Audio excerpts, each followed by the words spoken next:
자, 네 번째 의문점은 뭐냐면 최 씨의 행동입니다. 최 씨의 행동. 자, 최 씨가요, 사건 현장을 발견한 직후에, 그러니까 사망 현장을 최 씨가 발견을 했잖아요. 근데 그거를 발견한 직후에 이상한 행동을 했다 그랬죠. 경찰들 초기에는 이걸 되게 주목했었어요. 왜 저런 행동을 할까? 라는 생각을 했었어요. 자, 이 사진을 하나 보여드릴게요. 제가 지금 보여드리는 사진은 뭐냐면 당시에 경찰이 작성했던 문서예요. 어떤 문서냐면 최 씨를 용의선상에 올려놓고 어떤 혐의점 때문에 올렸습니다 라고 작성해놓은 문서예요. 실제 문서 보여드릴게요. 자, 그 중에서 제가 밑에 부분만 보여드릴게요. 거기 보면 여기 4항목 있죠. 4항목에 보면 사건 현장 발견 후 자살을 하였다라고 주위 사람들에게 강조하였으며 라고 되어 있어요. 사실요, 아내 이 씨가 자살했을 가능성이 높다라는 판단이 나온 건 언제였냐면요. 사건이 발생되고 나서 18일이 지나고 나서였어요. 그러니까 이게 어떻게 된 거냐면 경찰들이 남편이 의심은 되는데 뭐 법적인 뭔가 증거를 찾지를 못하겠는 거죠. 뭐 하다못해 진짜 뭐 남편의 머리카락이 애 손에서 발견됐이라도 했으면 모르겠는데 그런 것도 없어. 근데 의심은 가는 거예요. 의심은 가는 거예요. 그래서 이제 부검이한테 의뢰를 한 거죠. 아내를 부검을 해달라. 가족들을 부검을 해달라. 부검을 해보니 자살의 가능성이 높다라고 나온 거예요. 18일 뒤였거든요. 사건 발생 18일 뒤. 경찰들조차도 이게 외부인의 소행인지 내부인의 소행인지 타살인지 자살인지 언급할 수 없었던 시신 발견 바로 직후에 게다가 유가족이었던 남편이 내 아내가 자살했다라고 이웃들한테 왜 강조하고 다녔던 거냐는 거예요. 여러분들은 종종 이런 경우를 보신 적이 있으실 거예요. 어떤 사람이 만약에 죽었어요. 사망을 했는데 그 이제 수사하는 사람들이 그 사인을 처음에는 밝혀내지 못하다가 결국에 이 사건은 자살입니다. 이렇게 결론이 내려지는 경우를 되게 많이 보셨을 거예요. 근데 이럴 때 보통 유가족들의 반응이요. 어떠냐면 아니다. 절대 자살할 리가 없다. 우리 아이 어제까지 밝았다. 이렇게 자살할 리가 없다라고 주장을 해요. 보통 유가족들은 그래요. 설령 자살이라고 해도 절대 자살로 믿고 싶어하지 않는 것이 바로 일반적인 유가족의 반응이에요. 진짜 자살이라고 해도 자살일 리가 없어라고 인정하고 싶지 않아 하잖아요. 가족들은. 가까운 사람들은. 설령 당일에 경찰들로부터 이거 외부 침입한 적이 없는데 라는 말을 최 씨가 들었다고 해도 옆에서 들었다고 해도 자신의 아내가 두 아이를 처참하게 살해하고 스스로 자살했다라는 사실은 가족으로서 알려주고 입증이 돼도 믿기 힘든 사실일 거란 말이에요. 근데 스스로 얘기하고 다녔다는 거죠. 최 씨의 이런 의문스러운 행동에 대해서 제가 두 가지 방향으로 생각해 봤어요. 지극히 개인적인 생각이에요. 아니 왜 그런 행동을 하고 다녔지? 첫 번째는 뭐였냐면 최 씨가 이렇게 생각했을 수도 있다고 생각했어요. 자신하고 전날 심하게 다퉜기 때문에 아내가 이런 행동을 했을 수도 있다. 나랑 심하게 다퉜으니까 내 와이프가 그랬을 수도 있다. 이렇게 진짜 실제로 믿어서 그러고 다녔을 수도 있다는 거죠. 실제 현장에서 도난당한 물건이 없지만 제가 세 번째 언급을 하는데 도난당한 물건이 없지만 그리고 뒤진 흔적도 없지만 TV 안테나 부러져 있고 물건 흐트러져 있고 안방에 유리 삐뚤어져 있고 머리핀 떨어져 있고 진짜 뭔가 극심하게 싸웠을 걸로 보이는 흔적들이 보였다고 했잖아요. 자, 두 번째는 뭐냐면 왜 이런 행동을 했을까? 두 번째는 남편이 말하고 다녔던 아내가 자살했다라는 이 말이 달리 말해서 그 의미를 달리 생각해보면 아내가 자살했어요 라는 말은 내 아내를 누가 죽인 건 아니에요. 이건 타살이 아니에요. 라는 메시지를 전달하고 싶어하는 숨은 의도가 있지 않았을까 라는 생각도 해봤어요. 만약에 이 부분이 사실이라면 최 씨가 만약에 범인이라면 충분히 이 현장을 자살인 것처럼 꾸미는 것도 가능하다고 보여집니다. 이 시계 뒤에 묻은 혈흔에 대해서도 밝혀진 게 없어요. 다섯 번째 의문점이에요. 이건 되게 이상해요. 이 의문점은. 다섯 번째 의문점은 뭐냐면 흉기의 행방이에요. 흉기의 행방. 흉기? 아까 전에 칼 발견됐잖아요. 자, 제가 앞서서요. 이런 말을 했어요. 이 두 아이 중에서 유독 작은 아이인 아들이 심하게 공격을 당했다고 했어요. 그리고 첫째는 칼로만 공격을 당했지만 이 둘째 아이는 칼이랑 젓가락 두 가지를 이용해서 공격당했다고 제가 말씀을 드렸었죠. 자, 근데 여기서 제가 젓가락이라고 언급을 했던 건요, 뭐냐면 제가 왜 젓가락이라고 언급을 했냐면 최근에, 그러니까 2015년에 3년 됐죠. 2015년에 방영됐었던 범죄 관련 프로그램에서 1990년 이 사건 당시에 이들의 시신을 부검했던 한 교수가 이 2015년 방송에 나와서 젓가락이라고 말을 했어요. 그 사람이 젓가락이라고 말을 해서 저도 그냥 그 말을 인용을 했던 거예요. 전 젓가락이라고 알고 있었어요. 처음엔 젓가락이었구나 라고 생각을 했어요. 2015년 방송에서 그렇게 말을 했고요. 근데 제가 이 부분에 대해서 좀 짚고 넘어갈 게 있어서 여러분들한테 이 사건이 시작되고 그 다음 종결되기까지의 흐름을 제가 텍스트로 만들어 왔어요. 자, 이걸 좀 보실게요. 자, 보시면 정리를 제가 한 거거든요. 1990년 6월 2일에 사건이 발생했어요. 그리고 한 달 정도 뒤에 아내 이 씨가 살인죄로 입건됐어요. 그러니까 그 사이에 무슨 일이 있었냐면 아내가 아이들을 죽이고 자기는 자살했다라는 게 이제 다 그런 식으로 결론이 났단 얘기예요. 그렇게 결론이 났기 때문에 7월 4일에 이 씨가 살인죄로 입건이 됐고 그 옆에 보시면 피의자, 그러니까 아내, 피의자 사망으로 공소권 없음으로 서울지검 동부지청에 사건이 송치됐어요. 넘어간 거예요. 자, 그리고 같은 해예요. 1990년 11월 29일에 동부지청이 이제 사건 송치를 받았잖아요. 이거에 대해서 재수사를 했대요. 재수사를 했는데도 역시 같은 결론이 내려져서 사건을 종결을 지었다는 거예요. 그러니까 이 씨는 살인자고 살인자는 죽었다. 아이 둘을 죽였다. 이렇게 된 거죠. 자살로 죽었다. 자, 그리고 나서 그 다음 해에 아내 이 씨의 어머니가 재수사를 요청해요. 제3자가 분명히 죽였을 겁니다. 아이가 이럴 리가 없습니다. 제발 재수사를 해주세요. 라고 헌법소원을 냅니다. 이게 보통 일반적인 유가족의 반응 아닌가요? 그런데 그 다음 해 확실한 날짜는 제가 모르겠어요. 약 17개월 뒤라고는 했는데 약간 좀 오차가 있었는데 정확한 건 1992년에 이 어머니가 냈던 헌법소원에 대해서 재판부가 기각을 합니다. 기각 결정을 합니다. 그러니까 받아들여지지가 않은 거예요. 재수사가 되지 않았다는 얘기죠. 자, 이걸 제가 왜 말씀을 드렸냐면 이 자료를 보시면 이 사건에 대해서 동부지청이 재수사를 했다라고 나와 있잖아요. 두 번째 항목에 동부지청이 재수사를 했다고 나와 있는데 그 재수사 이후에 이 씨의 어머니가 헌법소원을 냈어요. 헌법소원을 내면서 1992년에 재판부가 이 사건에 대해서 뭐라고 얘기를 했는지 아세요? 이 사건은 제3자에 의한 범행일 가능성이 있다 라고 일부 인정을 해요.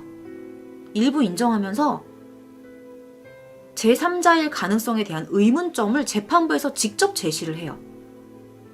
근데 그 의문점이 여러 가지가 있었거든요. 한 4가지가 있었는데 그 중에 한 가지를 제가 읽어드릴게요. 어떤 의문점을 그러니까 지금 재판부에서 말한 걸 제가 그대로 읽어드리는 거예요. 뭐라고 얘기했냐면 아들의 사체에서 발견된 각이 지고 가늘고 긴 물체에 의해 발생한 것으로 보이는 상처를 가한 흉기가 발견되지 않았다. 이 사건이 이 씨에 의해 빚어진 자살극이라면 이 씨가 구태여 문제의 흉기를 숨길 필요가 있었을까? 하는 점이 의문이며 제3자에 대한 범행 가능성이 완전히 배제되기는 어렵다 라고 재판부에서 이렇게 말을 해요. 3자일 가능성도 있어 라는 거죠.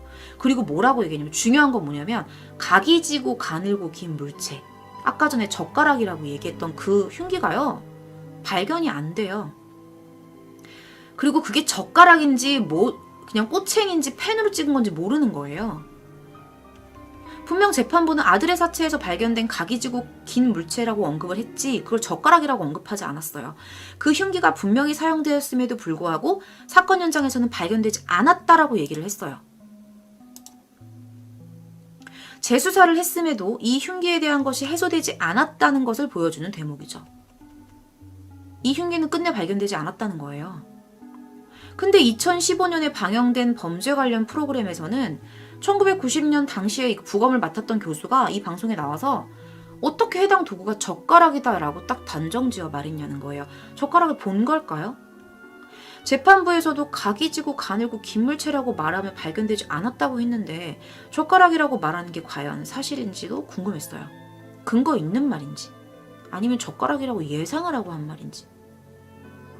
자, 한편 재판부가 제시했던 각이 지고 가늘고 긴 물체 이것이 발견되지 않았으면서 칼은 현장에서 발견이 돼요. 둘 다 흉기였는데 무기가 2개였잖아요.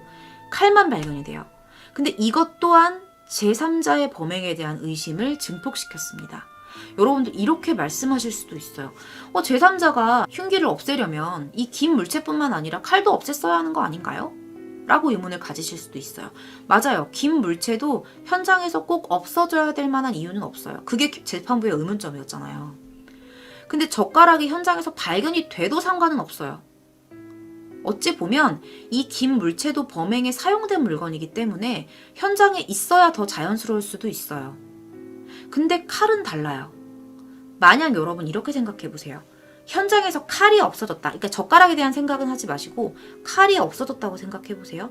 그럼 이 사건은 자살이라고 결론 내려지지가 않았겠죠.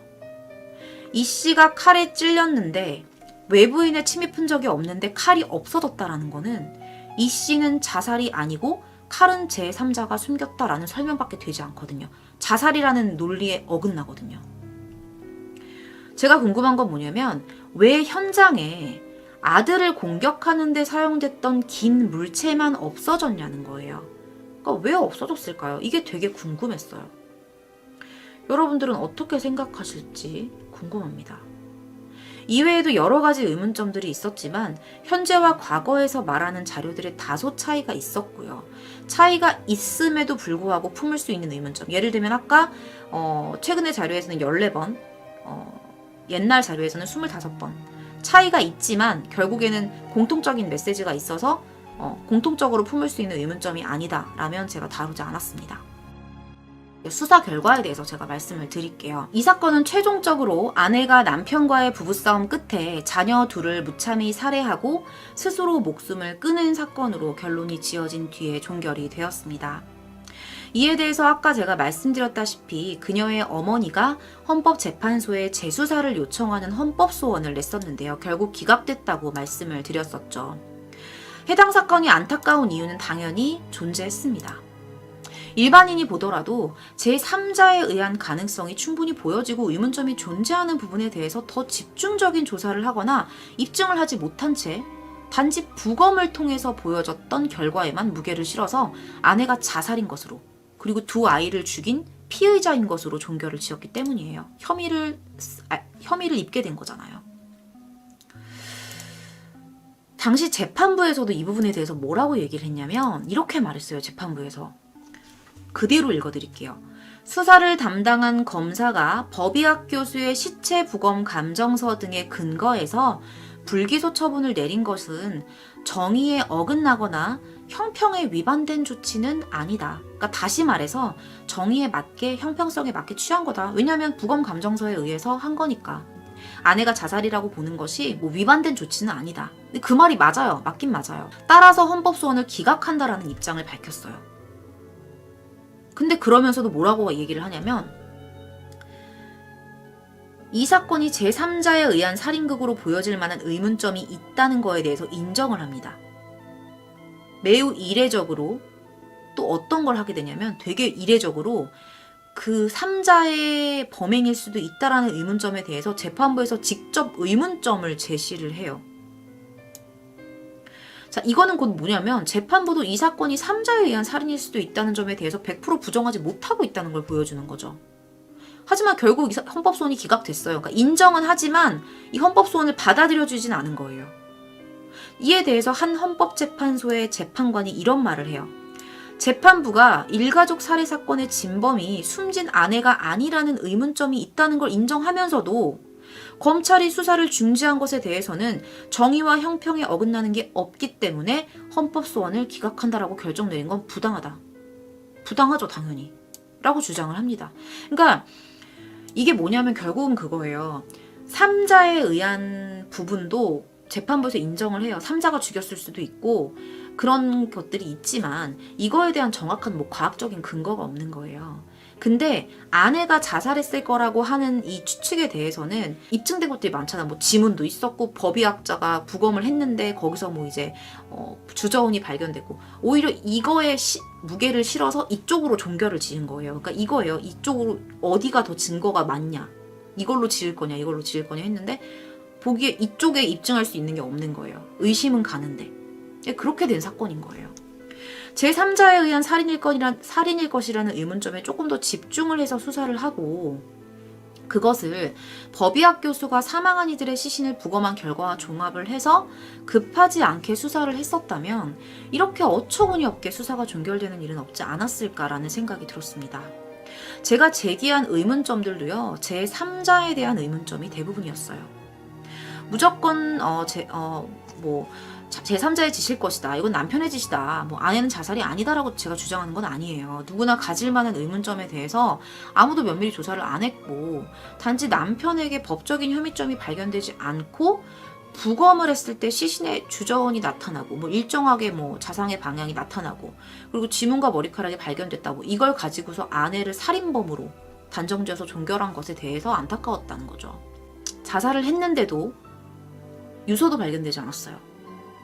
만약에 정말 아내가 어떤 화가 났다면 뭐 유서라도 썼거나 아니면 그런 일이 있기 전에 뭐 누구한테 가서 하소연이라도 한번 했을 텐데 이렇게 갑작스럽게 누군가를 죽일 수 있다는 게, 자녀들을 그렇게 죽일 수 있다는 게 이해가 잘 가지 않더라고요.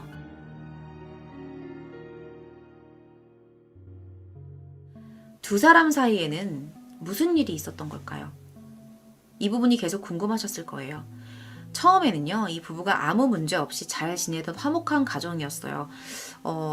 형편도 상당히 넉넉했어요. 사는 것도 되게 편했다고 해요. 부부 사이도 좋았고요. 적어도 둘째 아들이 태어나기 전까지는 그랬습니다.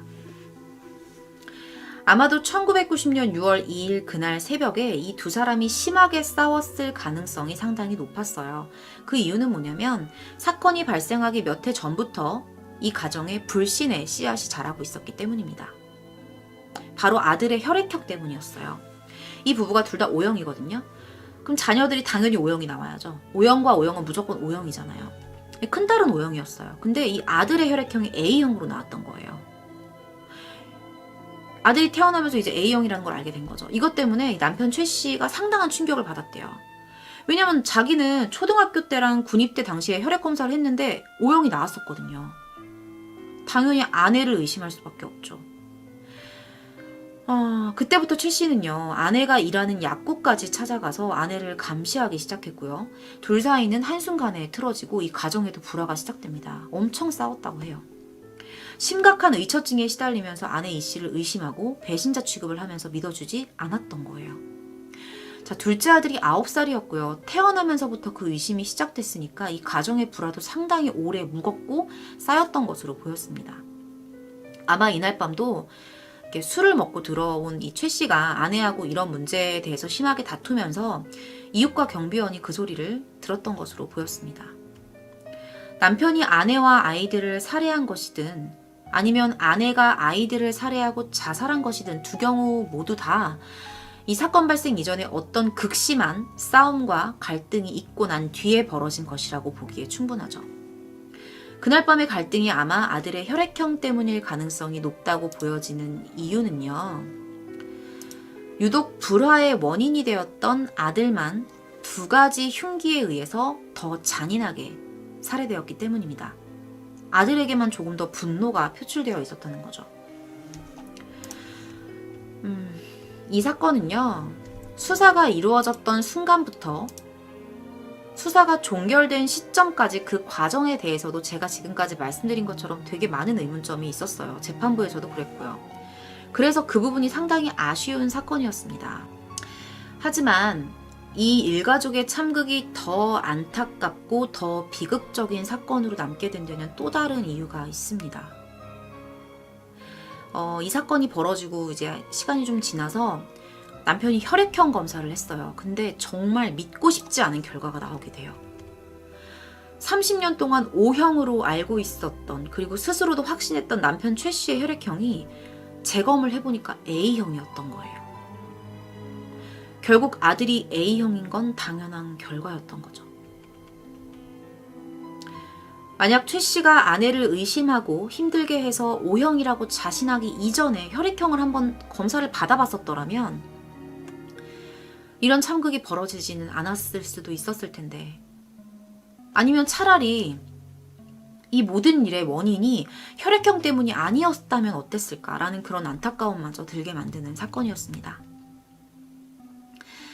이번 사건은 1990년 6월 2일 서울 송파구에서 발생한 당시 수사 결론 내용상 혈액형 자살 사건이라고 불리웠던 한 가정의 비극적인 사망 사건이었습니다.